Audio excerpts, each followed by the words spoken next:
SR electric auto সার্ভিসের পক্ষ থেকে জানাই স্বাগতম। তো বন্ধুরা, দেখতে পাচ্ছেন আমার সামনে একটি কন্ট্রোলার।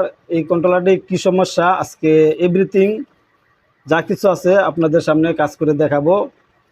অবশ্যই যারা আমার ভিডিওটি দেখতেছেন আমার চ্যানেলটিকে সাবস্ক্রাইব করে দিবেন এবং পাশে থাকা বেল আইকনটি বাজিয়ে দিবেন, আর লাইক শেয়ার কমেন্ট করতে ভুলবেন না। তো দেখতে থাকুন এই কন্ট্রোলারটির কি সমস্যা, আমি আপনাদের সামনে যা কিছু আছে সব কিছুই দেখাবো। সমস্যা হচ্ছে সব কিছু ঠিক আছে, মোসফেট ঠিক আছে, 5 ভোল্ট ঠিক আছে, তারপরও মোটরটা ঘুরতেছে না। তো কেন ঘুরতেছে না আমরা এই বিষয়টা আজকে দেখব। তো এখানে দেখুন আমার যে সার্কিটটা আমি খুলে রেখেছি, মোসফেটগুলি সম্পূর্ণ মোসফেট আমি খুলে রেখেছি। তো আমি মিটার দিয়ে এগুলি একটা একটা করে মাপবো, আসলে কি আদত আমার মোসফেটগুলি কি ঠিক আছে কি না এটাই দেখব। আমি আপনাদের সামনে যে আমার যে মোসফেটটি খুলে রেখেছি, মোসফেটের যে জায়গাগুলি আছে সম্পূর্ণ জায়গাগুলি আমি একটি একটি করে মাপ দিব। তো আপনারা দেখতে থাকুন।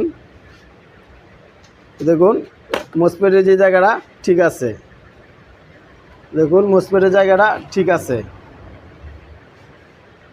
তার মানে আমার মোসফেটের যে জায়গাগুলি আছে, যে পিনগুলি আছে, আমার পিনগুলি ঠিক আছে, পিনগুলি কোনো সমস্যা নাই। যে যদি আদার সাইড কোনো গোড়া পার্সে সমস্যা হইতো তাহলে আমার এই যে মোসফেটের যে জায়গাগুলি আছে মোসফেটের জায়গাগুলি আমার শর্ট দেখাইতো। যেহেতু আমার এই মোসফেটের জায়গাগুলি শর্ট নাই, তার মানে আমার এই কন্ট্রোলারের এই ড্রাইভার সেকশনটা ঠিক আছে। তো ড্রাইভার সেকশনটা ঠিক থাকার পরও কেন মোটরটি ঘুরতেছে না, 5 ভোল্ট আছে তারপরেও ঘুরতেছে না। তো আমি এখন যে এই সার্কিটের থেকে যে আমি হিটসিংটা খুলে রেখেছি, মসফেটগুলি খুলে রেখেছি, এই মসফেটগুলি একটা একটা করে মাপ দিব। তো দেখতে থাকুন আমি মাপতেছি। তো মসফেট মাপার ক্ষেত্রে আমাদের মিটারে যে লাল প্রুফটা আছে আমরা মিটারে মসফেটের বড়িতে ধরবো, মাঝের পিনে ধরে আমরা মাপ দেবো। দেখুন আমার এই মসফেটটা ঠিক আছে, এটাও ঠিক আছে, এটাও ঠিক আছে, এটাও ঠিক আছে, এটাও ঠিক আছে, এটাও ঠিক আছে, এটাও ঠিক আছে, এটাও ঠিক আছে। তো দেখুন সম্ভবত আমরা পেয়ে গেছি আমার এই একটা মসফেট শর্ট, এই একটা মসফেট আমার শর্ট।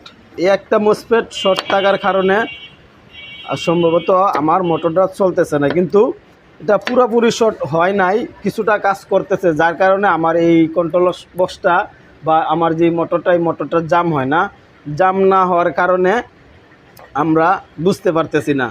তো আপনারা যারা কাজ করবেন অবশ্যই ফলো করবেন যে আপনারা যদি শর্টগুলি খুঁজে না পান, ধরতে না পারেন, হ্যাঁ সব কিছু ঠিক আছে তারপরও মোটরটি ঘুরে না ধরতে না পারেন, অবশ্যই আমার মতো এরকমভাবে সবগুলি মসফেট খুলে নেবেন, খুলে একটা একটা করে মাপ দিবেন, আশা করি আপনারা শর্টটা পেয়ে যাবেন। এখানে একটা মসফেট শর্ট পেয়েছিলাম, দেখুন আমরা এই মসফেটটি শর্ট পেয়েছি। তো আমরা এই মসফেটটি চেঞ্জ করে দিব। এই মসফেটটি চেঞ্জ করে দিয়ে আমরা আবার সার্কিটের লগে মসফেটগুলি লাগাবো, লাগানোর পর দেখব আমাদের মোটরটা হইতেছে কি না, মোটরটা ঘুরে কিনা। তো দেখুন আমি এই যে বাতিল যে মসফেটটা, এই মসফেটটা খুলে রেখেছি। তখন আমি পুরাতন একটা সার্কিট থেকে আরেকটি মসফেট খুলে নিব। দেখুন মসফেটগুলি খুলে নিয়েছি। এখন আমরা এই যে মসফেটগুলি খুললাম, এই মসফেটগুলি আবার মাপ দিব, কেননা যদি পুরাতন মসফেটগুলিও খারাপ হয় তাহলেও চলবে না। তো আমার এই মসফেটটা ঠিক আছে, আমার এটাও ঠিক আছে। তো যদি পুরাতন মসফেটগুলি আমরা না মেপে লাগিয়ে দিই, যদি পুরাতন মসফেটটাও শর্ট হয়ে থাকে তাহলে আমার কোনো লাভ হবে না। অবশ্যই আস্তে ধীরে সুন্দরভাবে লাগানোর চেষ্টা করবেন।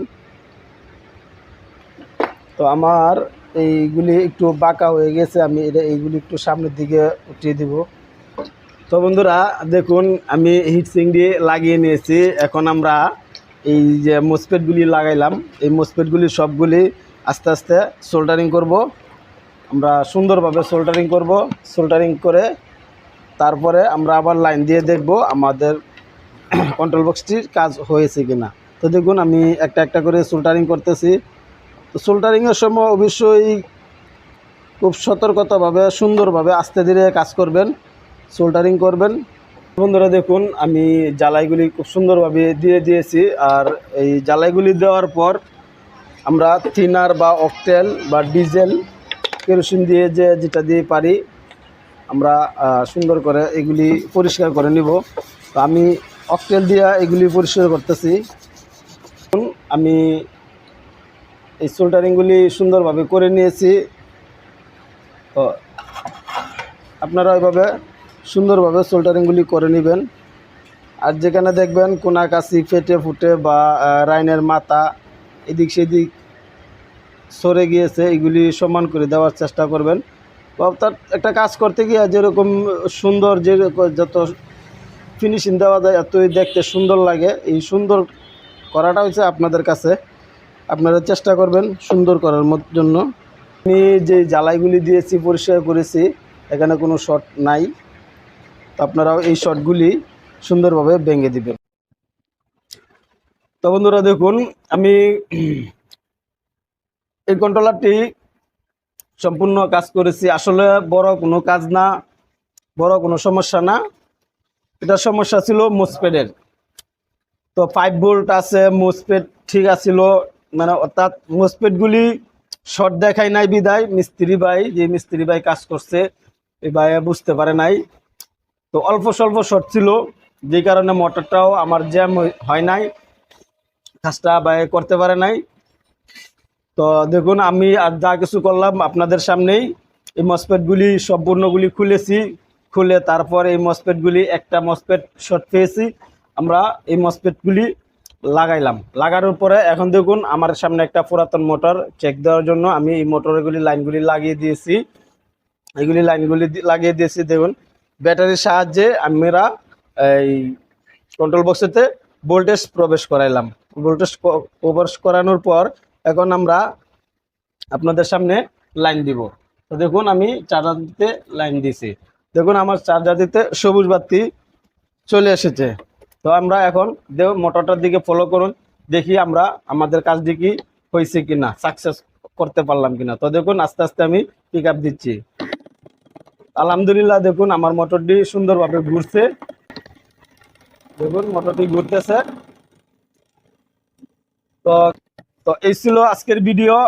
সবাই ভালো থাকবেন, সুস্থ থাকবেন। আর নিত্য নতুন ভিডিও পেতে আমার চ্যানেলটিকে সাবস্ক্রাইব করে রাখবেন, পাশে থাকা বেল আইকনটি বাজিয়ে দিবেন, আর কমেন্ট বক্সে কমেন্ট করে যাবেন। আসসালামু আলাইকুম।